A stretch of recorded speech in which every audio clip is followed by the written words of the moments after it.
non ti dimentichi dei poveri. E quella parola è entrata qui, i poveri, i poveri.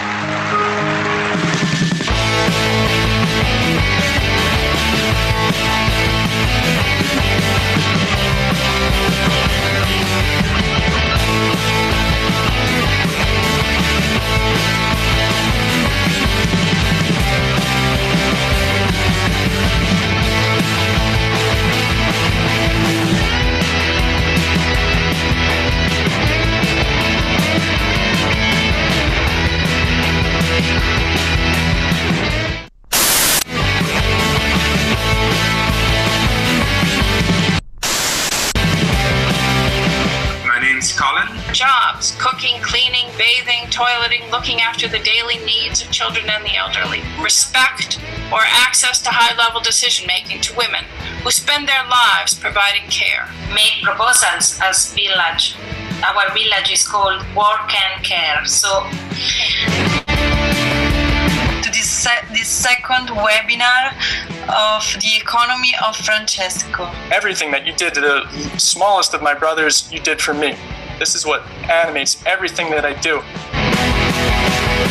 So we want to get everybody over the social foundation into the green donut ring itself. Nobody left behind in the hole. Is the need to distribute the capacity to generate wealth. And again, thank you, Sophie, for this beautiful, beautiful image of capturing.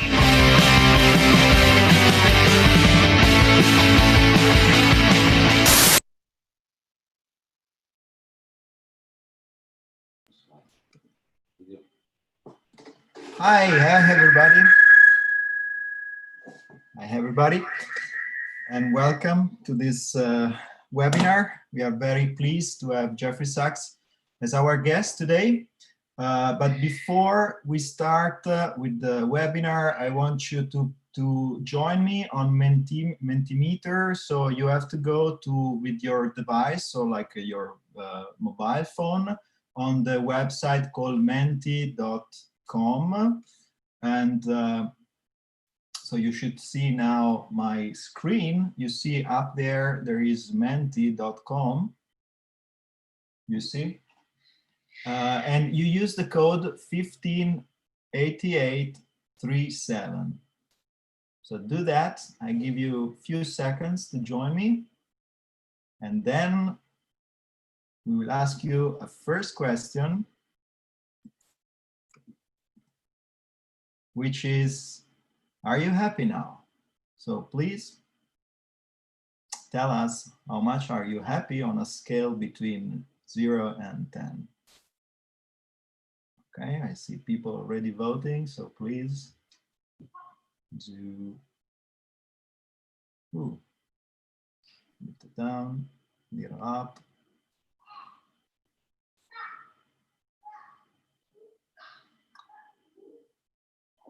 "21 people voted so far. Let's see how many are we voting? 35. Wow, 44, 50. Ooh, 60. 70. 80 now. When we are at 100, you can continue to vote, but I will go on with the presentation.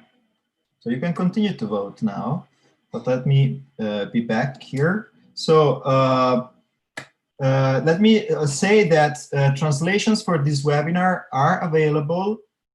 You can follow the links on the video on YouTube. There are all the instructions to see and to follow the seminars in other languages. Let me also say that this is a webinar, so the participants have their camera turned off and their microphone turned off. Only panelists can speak, but there will be ways to interact through Mentimeter. While I'm seeing that we are now at 125 answers to the question. So let me now stop the voting because I have to show you the next slide.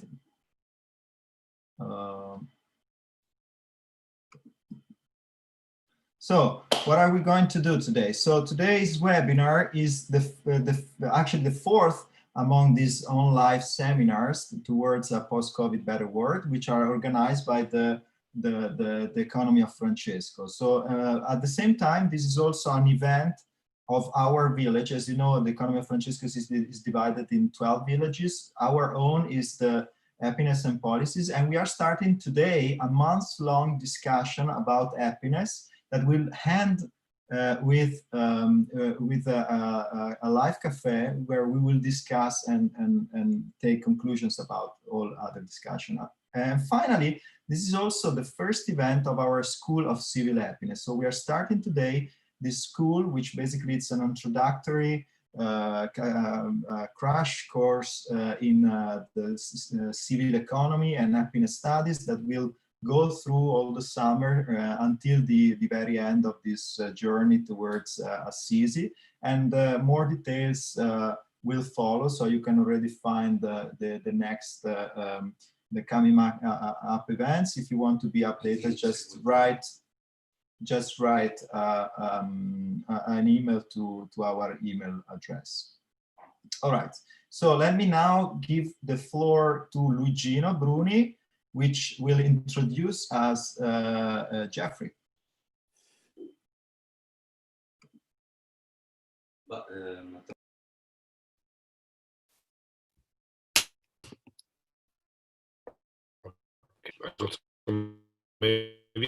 Video J.Sachs here to say very few words of introduction, because I met with J.Sachs many times in the last few years when we start to work, I would say, together in some projects. The last project is the Economy of Francesco, but we were doing together also prophetic economy in Rome, and also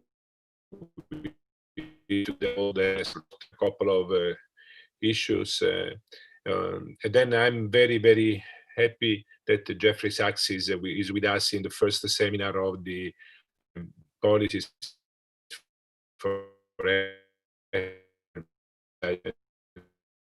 is very I think most, maybe all people watching now our webinar know very well. J.Sachs is one of the leading scholars in the domain of economics and development, economics and environment, economics and happiness, economics and well-being, and so on. He has been director of the Earth Institute at Columbia University. He was at Harvard University as a first university where he studied, and he was also he got his master's degree. He became professor there, and then he's married with a pedagogist, Sonia, with 3 children, Lisa, Adam, and Hannah. And but he's also a very nice person, always available for all requests that we addressed to him in the last few years.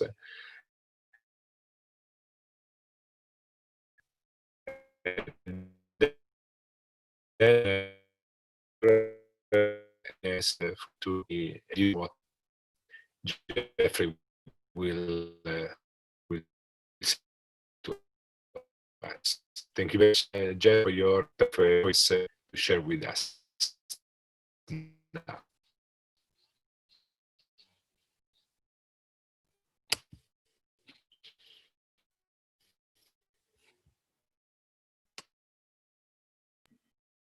All right.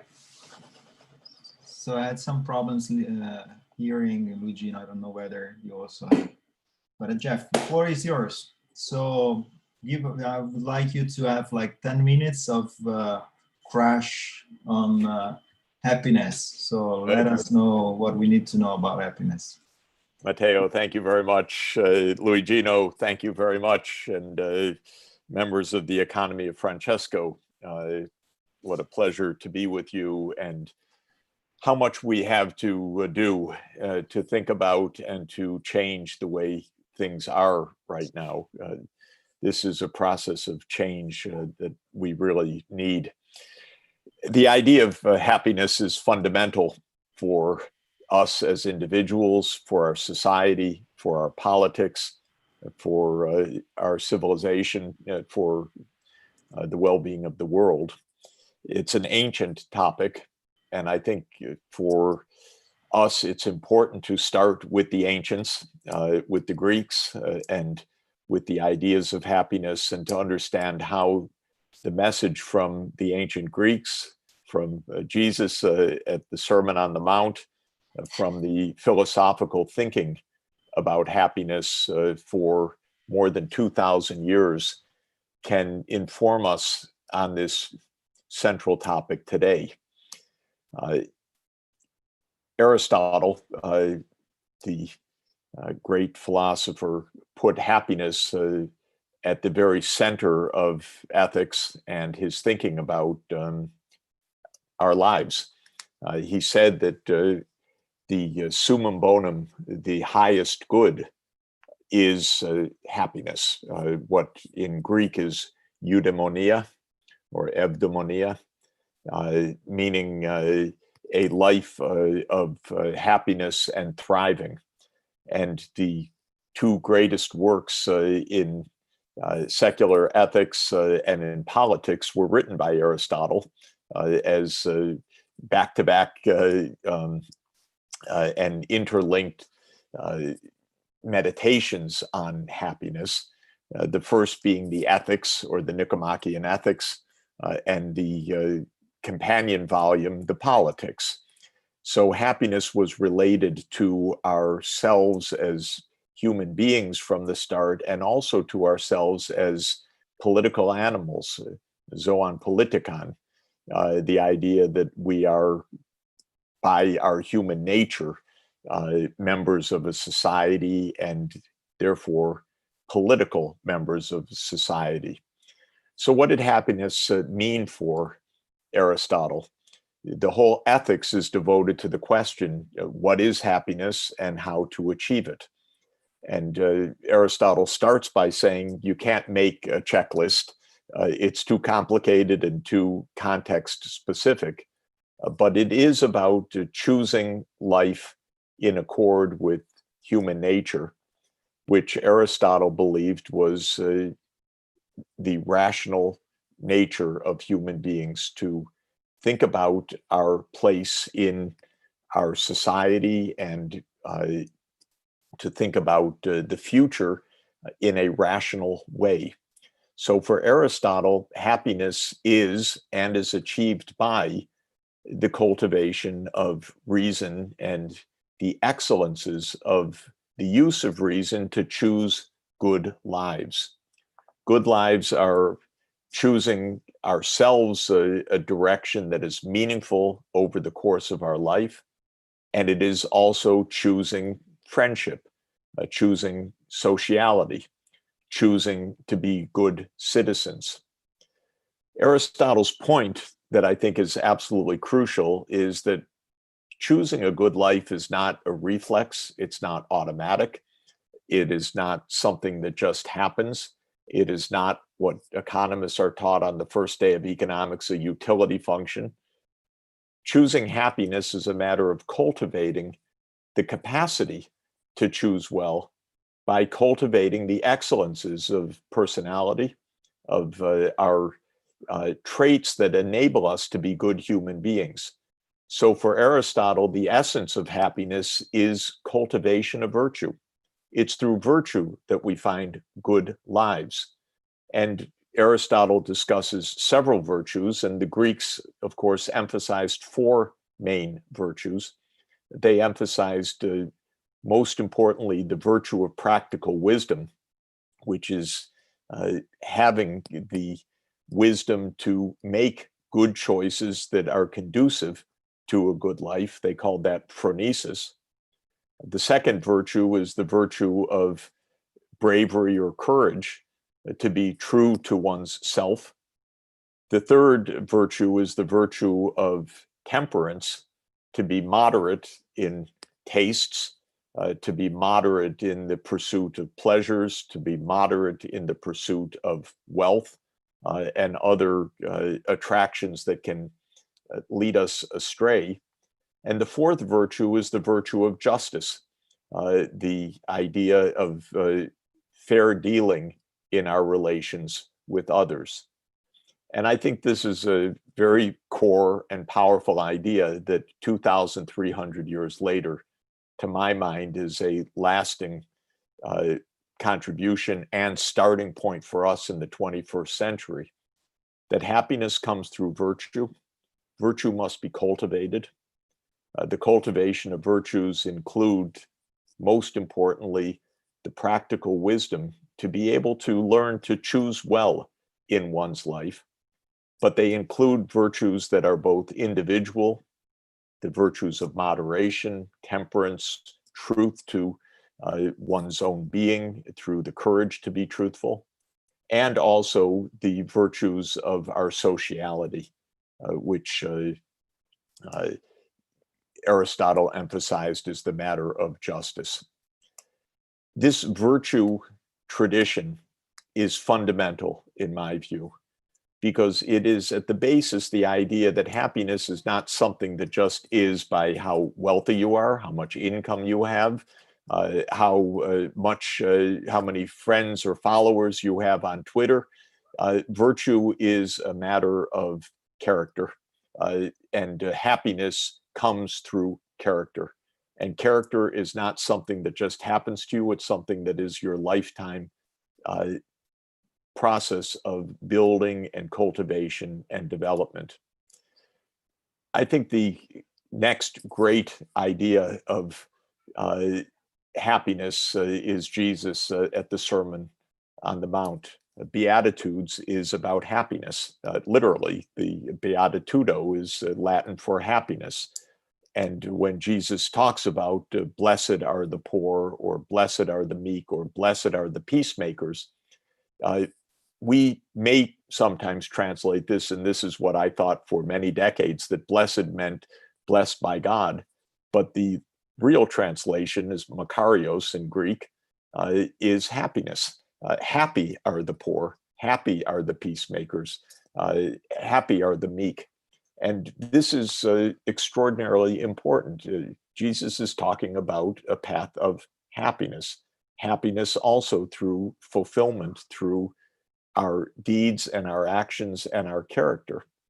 And of course, to my taste and understanding, these two great philosophies, the Greek teachings and the teachings of Jesus, are merged in the Catholic social teachings.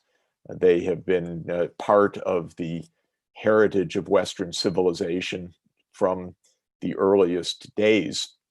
And Aquinas, St. Thomas Aquinas, brought them together formally in his remarkable Summa Theologica, which brings together the Holy Scriptures and the teachings of Aristotle, and shows the path of rationality and the path of faith as joined together to produce the good life. And Aquinas, and through Aquinas, the modern social teachings are about the cultivation of our humanity. They are about the use of our rationality in order to discern what is right. They are about justice.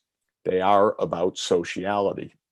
And all of the church's social teachings of modern times since Leo XIII's encyclical Rerum Novarum are about this idea of our society aiming for the good both in the sense of the Beatitudes and the good in the sense of human character and excellence, and human character cultivated through our own means, through grace, and through societies that are just and fair. So these are crucial ideas in my mind that are central for us, that happiness is hard won, It is to be achieved through decency. It is to be cultivated. Aristotle talked about the means of cultivating virtue: mentorship, education, habit, practice of good behavior, all of which I think are crucial. Now, just to conclude, this is not our vision of happiness that is dominant in our lives or our teachings in economics today. Happiness in economics took a very different turn in its thinking, starting with the British empiricists, really with Hobbes, Locke, Hume, and then into the modern economics with Smith onward. Happiness became not the cultivation of our reason and our virtues. Happiness became getting what you want, period. The more you have, the happier you are. Your tastes, said Hobbes, are insatiable. They're not to be cultivated through moderation, through temperance, through the middle way that Aristotle taught. You're to grab what you can. You're to be as wealthy as you can, as famous as you can, as powerful as you can. The Greeks were horrified by this idea. They called it enkratia, or akratia, excuse me. Akratia means having no self-control. If you want to know an acratic person, look at Donald Trump. The man is psychopathic, another good Greek word, completely without any self-control at all. He may do us in the end. He is exactly the person without self-control. And by the way, I should have mentioned that Aristotle taught that we have the rational side, but we also have the instinctive animal side that, as he taught it, that can get completely out of control. So you don't choose for the good. You grab what is your instinct, what is not good for you individually, not good for your neighbors, not good for society. And that for me is Donald Trump. And the word is akratia. And it's important to know. The other side of that is enkratia, which means self-control, which is part of the path to the cultivation of virtue. Well, the British forgot all about enkratia as far as I'm concerned. And they made a philosophy which is if you have more, you're better. And they made an idea of the invisible hand, starting with the Mandeville and then carried through Adam Smith and into modern economics, which is that if everybody's greedy, it somehow works out the best for society. This is a shocking idea. It is taught to us as a paradox that we each pursue our individual means, but lo and behold, we get the social optimum. I very much doubt this. This strikes me as we get greedy, unhappy, aggressive people who do a lot of harm, is what I think we get when we go the route of modern economics, based on a utility function where tastes are insatiable, where you have no responsibility because tastes are just tastes. Gustavus non disputatum est. You are not to debate tastes, say the neoclassical economists. Nonsense, would have said Jesus and Aristotle. Of course you debate tastes. Some are decent, some are matters of human excellence, some are absolutely evil. Of course we need to debate tastes. And so this, I think, is our great divide, and I will turn it back over to you, Matteo, so we can discuss this in practice. But I go with Aristotle and Jesus on this one, that we're looking for decency in our behaviors as the route to happiness. I'm very happy that we began this way, because I mean, you completely overlapped the happiness with the virtue ethics, which is where, I mean, I think it's a great start for the debate we are going to have in our village. So thank you very much for that. So I'm gonna now, I've already asked the participants to vote for the questions, but I'm now going to share the screen. So for those of you who haven't had the chance to vote, you can now see the questions and vote if you haven't done it yet. And so also Jeff will see the next question we're gonna ask him. So there was a question about happiness or sustainability versus happiness and sustainability. So that was the first question. Happiness and economic development are connected, or are they, or aren't they? Then we had the next question, which so far seems to be the one receiving more votes, about the happiness and inequalities. And then finally, which is very up to date, about the relation between or what the happiness studies can teach us about racism and what's the matter with that.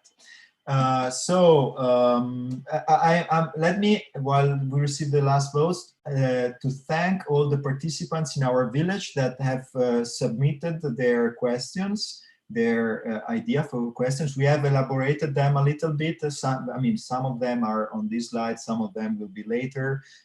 We have, so that they're not exactly the same words you use, but we needed to make them somehow coherent.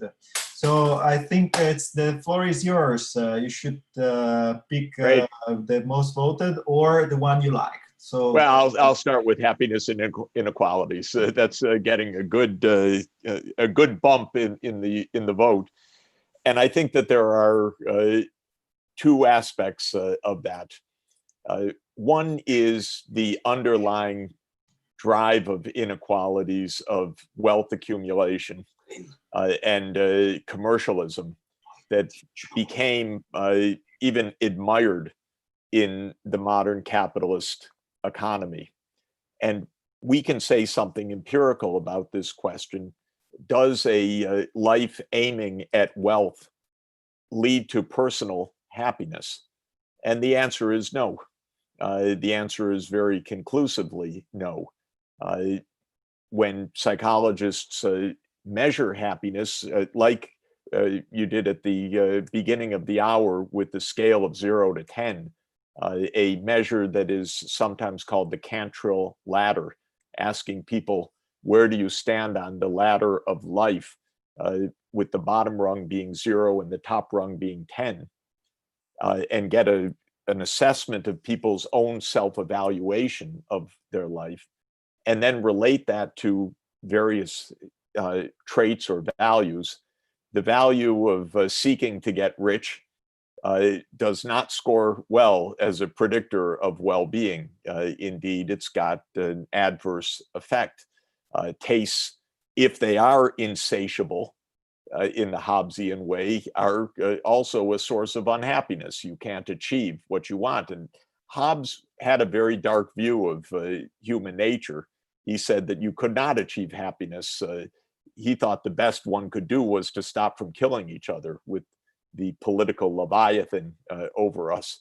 But Aristotle thought better, that we could learn to cultivate moderation in our desires. And so I think the first point I would make is, does the desire for wealth, which is a driver of inequality, really lead to a better life? And I would say no. Does an unequal society lead to a wealthier, happier society?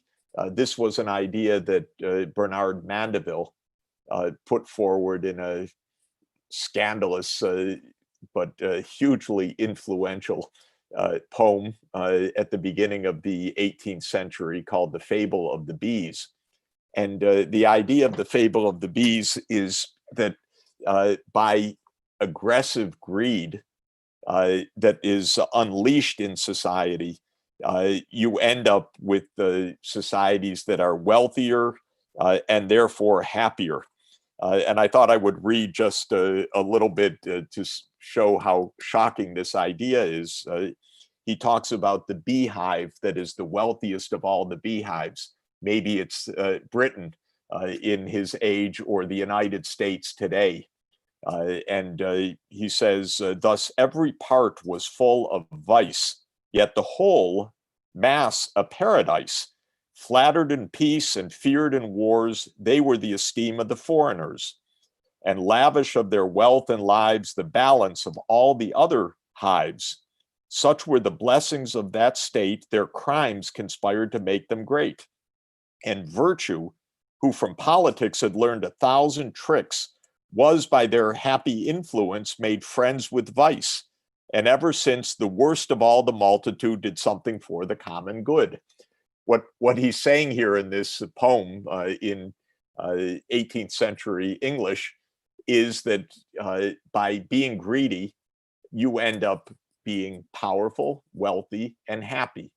Well, I would just say right now, the United States is in curfew. The cities are in flames.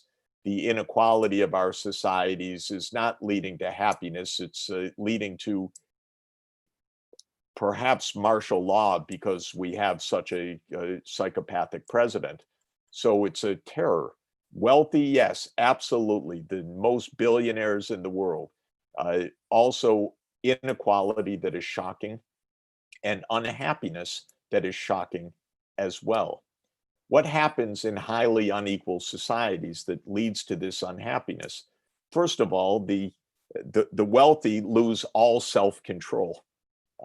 The arrogance of our billionaires is beyond belief. I can't get started because it would take all the rest of the time. But also the suffering of the poor is also very great. Because we don't even have a social safety net in the United States, because the greedy are so greedy, all they want are their tax cuts, and they don't even know what it means to take care of others anymore. So an unequal society breeds unhappiness by breeding the loss of virtue, actually.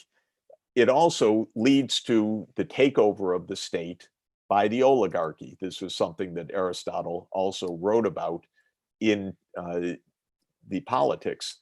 He said that the only way to keep virtue in a society would be a strong middle class, and that if there's too much inequality, the state gets lost to the intemperate rich, who are never satisfied, who go to war or who plunder, and who are acratic, and that leads to the downfall of the society. So inequality is the enemy of happiness. Of course, strict equality is no joy and no solution either.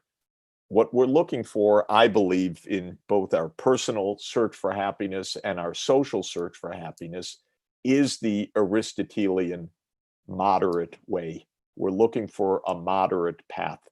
The extremes are not our friend in finding well-being, but finding the path of moderation is the source of well-being.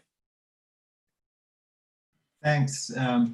One of the villages in the Economy of Francesco is called the CO2 of inequality, and I think it's a very nice title that brings. So CO2 is a nice thing up to a certain level, Right. very moderate level. Then it becomes a huge problem. So I think that's. So we now have a question from a person, Kathleen Zegarra, who was really, actually, she belongs to the village CO2 and Happiness, but as soon as she heard that there was this seminar, she said, I must ask a question to Jeff. So we give her the floor now. Kathleen, you can switch on your camera and microphone.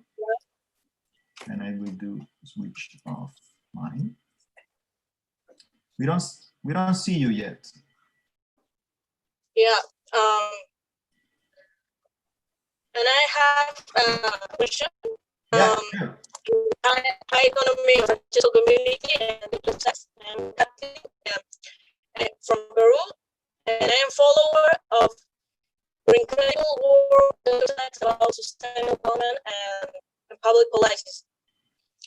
I'm sorry, Kathleen, I have to interrupt you because we cannot hear you very well.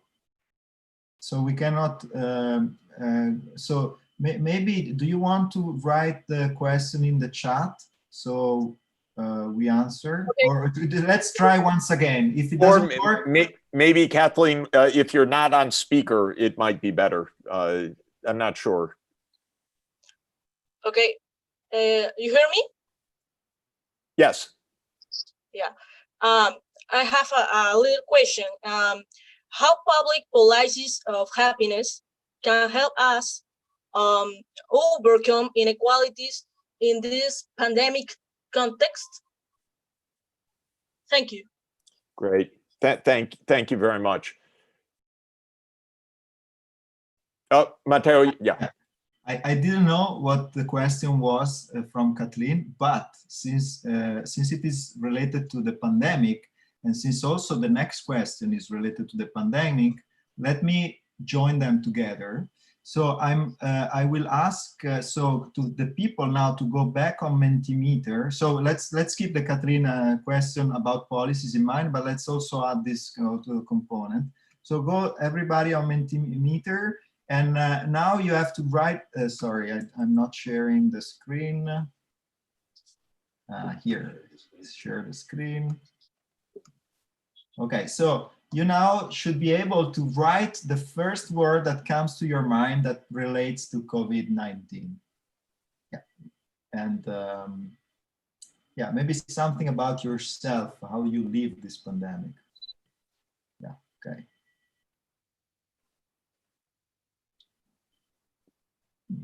Interesting.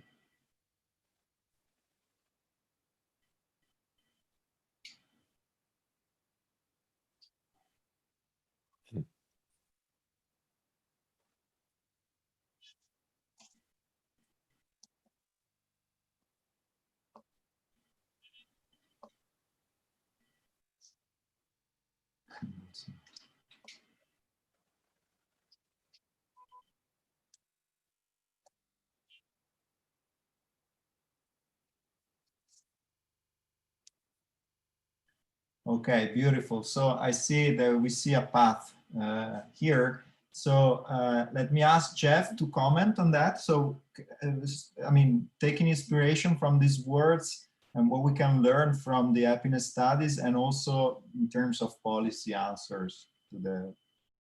Yeah, I let the words to go on for a little while, then I switch them off. Thanks everybody for contributing. Yeah, thank you. Lots of resonant words. I'll start with the crisis because it is a very severe crisis, and there's tremendous suffering and more to come because the pandemic is spreading through countries that have not been hard hit until now, but are becoming very hard hit. So the pandemic spread from China to Europe, to the United States, to now much of the developing world, and the crisis is very, very deep. We need a solidarity to fight the crisis, and we need to understand also how the impacts of the crisis hit the poor so much more dreadfully than the rich. We need a solidarity to fight the crisis because we need society together to take the measures, especially the responsible individual behaviors, the hygienic behaviors not to spread infection to others, the cooperative behaviors in order to be able to do contact tracing and isolating of or quarantining of infected persons to stop this epidemic. And in places where government doesn't work or have trust, the epidemic runs out of control.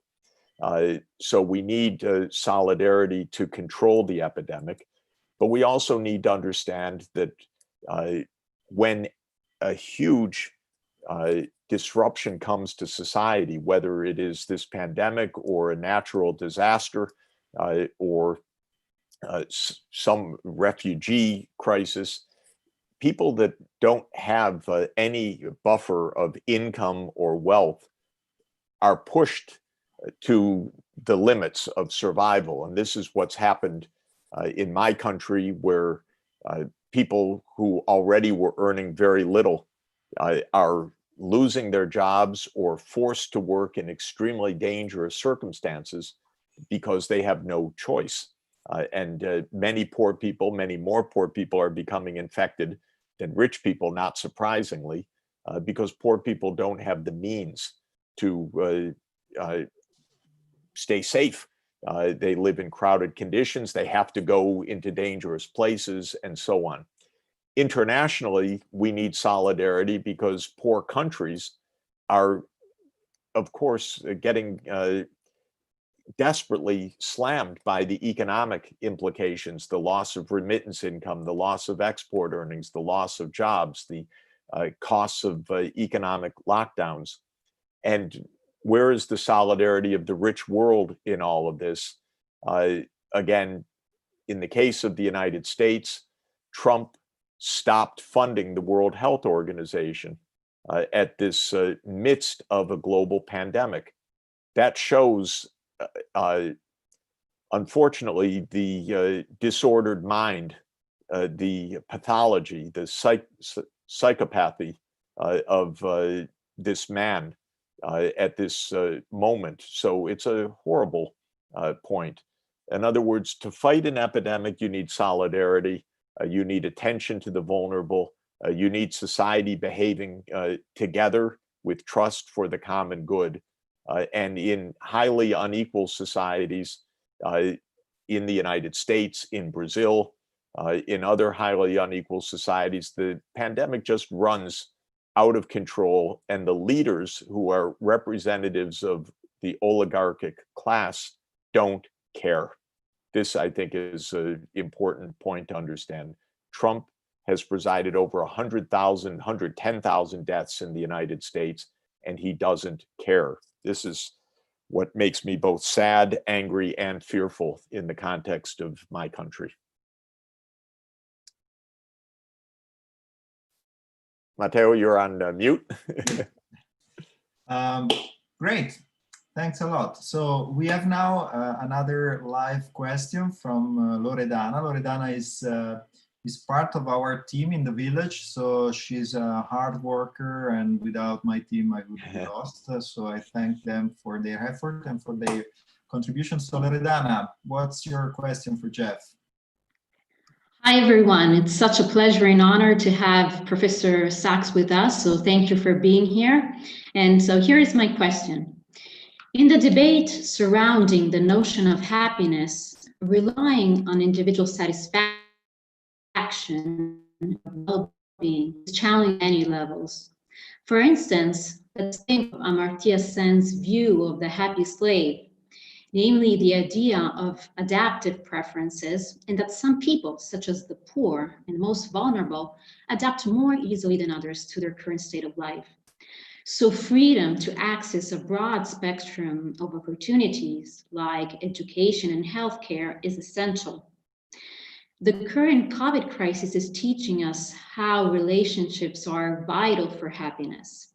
As a matter of fact, we realized that cutting back on our interpersonal relationships was leaving us more vulnerable, fearful of being alone in this dire circumstance, and unhappy. And here comes my question. If you were to decide what is worth pursuing in life, what would you choose? If the answer is happiness, what is your understanding of it, and how can we reconcile self-reported happiness with other factors of well-being, such as family, friendship, freedom, human flourishing, and capabilities? Thank you. Thank you very much. I would not distinguish happiness from those other characteristics. I would say that happiness, in accordance with Aristotle's idea, is living to the fullest human life. And the fullest human life means living in accord with our nature as not only individuals, but as members of families, as citizens, as part of a society. And so that is why when Aristotle talks about what is happiness, he has chapters on friendship. He has a whole volume on citizenship. The politics.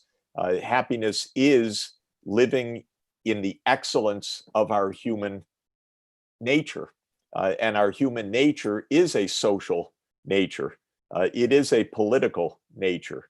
It is part of family. And it is also cultivating our own capabilities and knowledge. Aristotle was a very practical man. He said, you can't really attain eudaimonia when you're poor, when you don't have basic means. He understood the capabilities question right from the start. He didn't say, be ascetic. He didn't say, he wasn't a Stoic, though Stoics drew from Aristotle later on. He said you have to have some measure of well-being in order to be able to cultivate the other dimensions of happiness. Otherwise, you won't have the human freedom to do so. That means that basic economic needs must be met. It's not a matter of telling the poor, live within your means and you will be happy, renounce all wants. This was not Aristotle's idea. And I don't think it is the accurate idea, nor the empirically verified idea. The accurate idea is that we develop our capacities to be full human beings, not only our cognitive capacities and so forth, but our virtuous capacities, our capacities to live through a life of reason, making good judgments, and making good judgments as friends, as citizens, and as individuals to hold our own tastes in moderation. And if you look at the evidence of modern psychological studies using the Cantril ladder, the ideas of neuroscience, of how our minds are shaped by both our rational capacities or cognitive executive functions, which can delay gratification, as well as by instinctive functions in the subcortical pathways that can lead us to addictions that are hugely self-destructive. I think this idea of the balanced life and cultivating the healthy human nature really also works in the most modern sense, that Aristotle understood how we could fall prey to very self-destructive traits, how we need the help of a society for ourselves to reach our excellence, how we need to have the good fortune, the good luck to have enough economic means to be able to reach well-being. But now we can understand also that it is within our means to think about the social order to be conducive to happiness. That, again, is an Aristotelian idea. That was the purpose of the politics. How should politics be organized to promote eudaimonia? But now we know there are a lot more tools than were known to the ancient Greeks.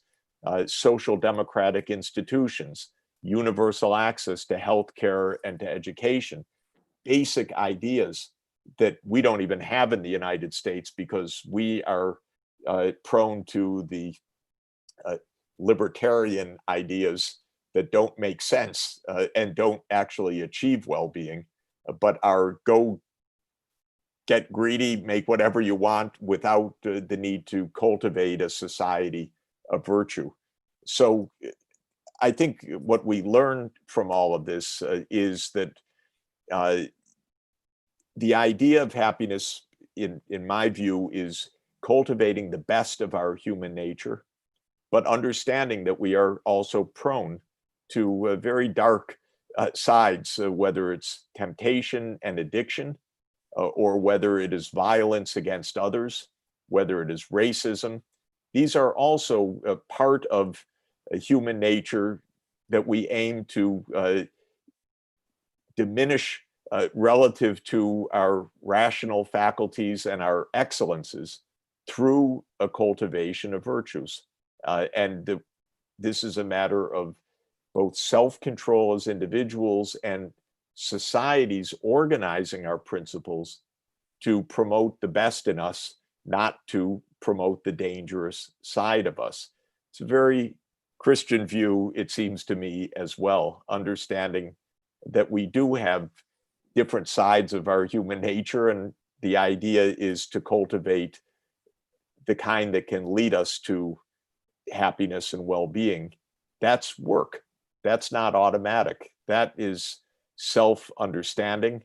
that is social organization, that is an economy within a moral framework, and that is attending to those who are suffering, because their suffering by itself is an injustice, but it is also a cost to us who suffer together. It's a violation of our human nature not to pay attention and not to participate in the alleviation of that suffering. I think that's what Jesus was teaching us at the Sermon on the Mount. So thanks a lot, Jeff. So we have 10 minutes to go, and you still have to answer 2 questions. So we will have to be quick this time. So while Loredana, what you were asking, answering Loredana, we have launched the vote on this on the first of the 2 questions, which is about policy. You see now, so people can choose between what roles do private firms and enterprises have in the pursuit of happiness. So the role of private actors, the role of communities with the second one, and the role of policies, and in particular, what kind of policy do we want to take, top down or bottom up? Very good. So let me take those quickly. There are 2 visions of the private firm. One is the libertarian free market vision, go out and make money and maximize the wealth of owners. That's the Milton Friedman idea. And the other idea is the virtuous firm that takes care of all its stakeholders. Yes, its owners, but also its workers, its customers, its suppliers, and the communities where it operates. And interestingly, even the Business Roundtable in the United States, the business organization very much along the first lines, admitted this year, it reversed itself by saying it's not enough to just promote shareholder wealth, because it doesn't even work for the survival of companies. So companies that I admire, like the B Corp companies, are companies that have the holistic view, that are looking after all of the stakeholders. They're trying to be virtuous, the virtue of their own excellences. The excellence of what they produce is good for society, but the excellences of their relations with all of their major stakeholders. And alignment of companies with the Sustainable Development Goals and with the Paris Climate Agreement are part of this excellence. Or companies joining the B Corp movement, the benefit corporation movement, to take the pledge to organize themselves for sustainability and for the stakeholders, I think is extremely important. There are many leading Italian companies that operate in this way. Some of the great family companies, I think of Illy and Barilla, 2 of my favorite companies, Lavazza, are dedicated through generations to the virtues, not only individually, but the companies operating in this multi-stakeholder manner. I think it's extremely important for society. In the US, again, we don't have this. We have go out and get rich, and we have really rapacious financial companies who just don't care other than the bottom line. And it's very costly to society. It ends up with a society, not only the companies, but a society that is guided by greed rather than by sustainability and well-being. I think if you could remind me of the second question.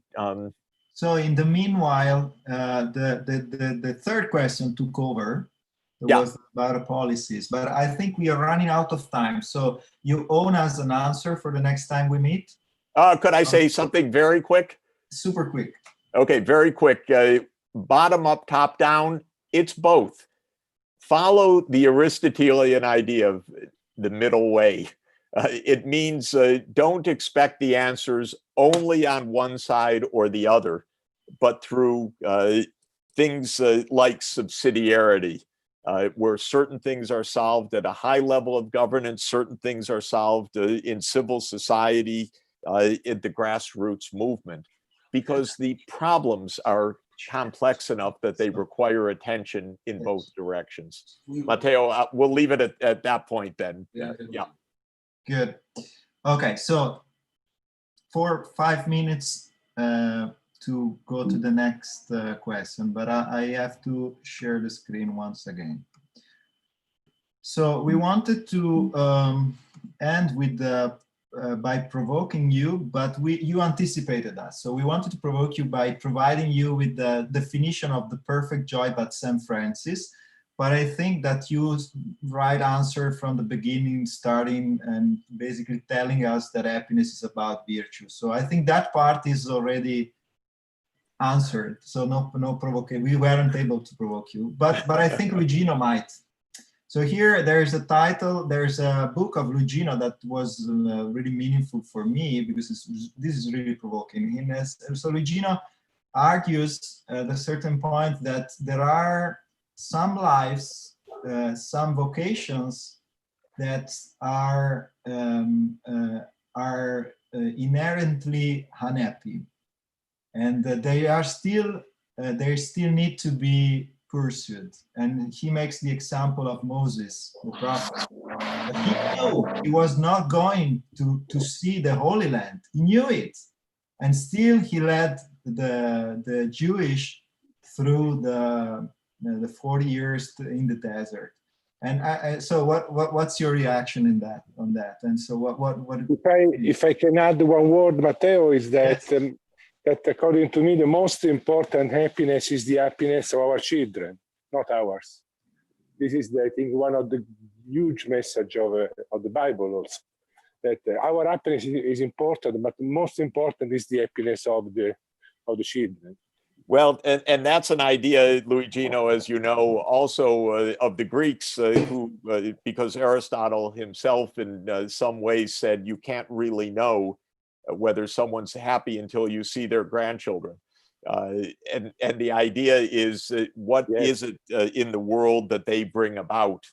And I think that this comes to the question of again, when we use our human excellences to think about the meaning of our lives, of course, we think about our relation not only with family and our own children and our children's children. This is compelling, but we think about the meaning of our generation in terms of our stewardship of a planet for generations to come as well.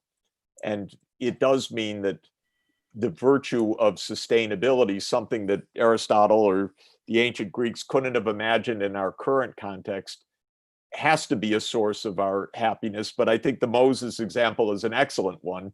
It wasn't exactly an ecological sustainability, but he knew and he was following a direction to lead to happiness of generations to come. This is a source of meaning. It's, I think the highest happiness doesn't exclude this. It must include this. The highest happiness is the happiness that we get when we think deeply about our responsibilities and then are in a position to help fulfill those responsibilities. It may not be the happiness of easy pleasures. It won't be. It won't be the happiness of easy wealth, but it will be the happiness of meaning. And I think meaning is very much within us as part of our human nature, that when we have the opportunity to aim for something deeper, it brings the fulfillment that we're looking for. It's the ultimate path to the eudaimonia. Thanks, Jeff. Right on time. So let me end with this final question for our. It's not for you. It's for the participants to. So. Yeah. So back to where we started. So let's see if this seminar has somehow contributed to increasing the virtues in the knowledge. So 12, 13. So in the meanwhile, let me thank you very much. It was great. I know it's not the end. We will meet again in Assisi, hopefully. And I just really thank you so much. So Jeff needs to leave, but I ask everybody else to stay a little bit longer, okay? So maybe just the last words to you, and then. Well, just to thank you and thank this remarkable initiative of Pope Francis and Luigino and everybody involved with the Economy of Francesco. It obviously could not come at a more important time for the world. So I'm looking forward to getting together very soon with everybody. And I hope face-to-face next time. Thanks. Bye-bye. Exactly. Thank you very much. Thank you. Thank you so much. Talk to you soon. All right. So for everybody else, there are few things left to do. So first, let me compare this. So we have by now 93 votes, and with the average of 7.8. So let's see how they compare and whether actually this seminar has contributed to somehow increase. Wow, so we got a 0.5 increase in happiness. So we should congratulate with each other for achieving such a huge boost. So I think that in terms of country level, that would be a very huge boost in the ranking if you get 0.5 points increase in happiness from one year to the other. So, but this is just a joke. So let me also here. So I have a further question for you. So if you can write down what you bring home from this today's meeting. You have time to think a little bit about it, and meanwhile, yes. Meanwhile, while you think about it, we ask Miriam to share the screen. So I'll stop sharing. You can still write it, so I will show it later. But I stop sharing and I ask Miriam to share her own screen.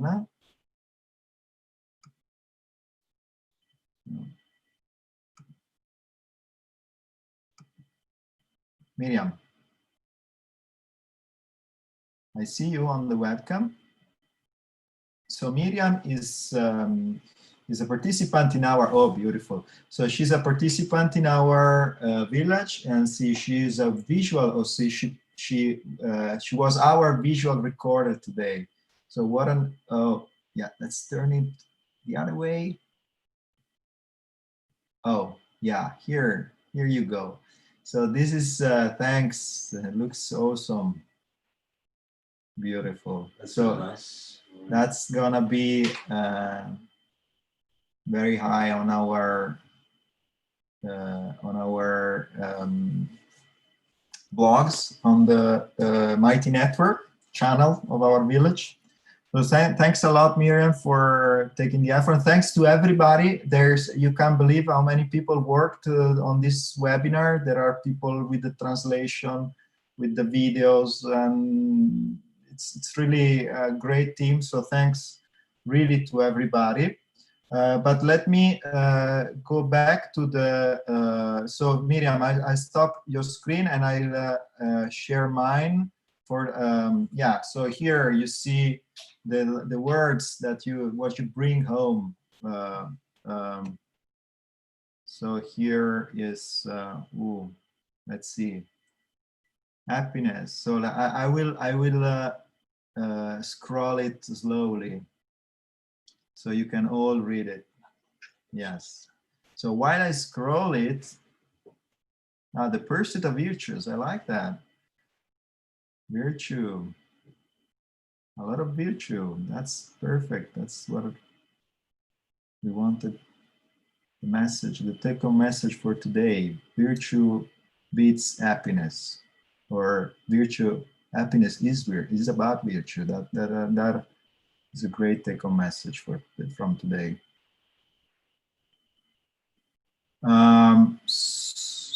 At the end, I will give you an announcement about the next and the coming up seminar.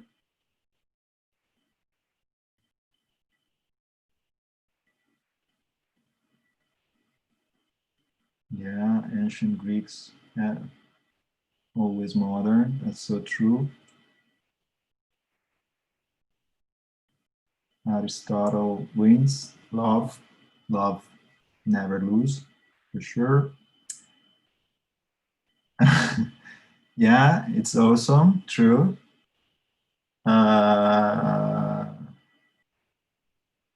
Yeah, great. Thank you all for sharing your thoughts. So the upcoming the announcement concerns the next on live seminar, which is on our calendar for June 12th at 6 p.m. Rome time. And this this time we will have sorry, I need to read a conversation with Professor Capra, scientists and authors of many international bestsellers that connect conceptual changes in science with broader changes in worldview and values in society. So that's what we are gonna do next. So thanks everybody for being here, and have a nice Sunday. Bye-bye.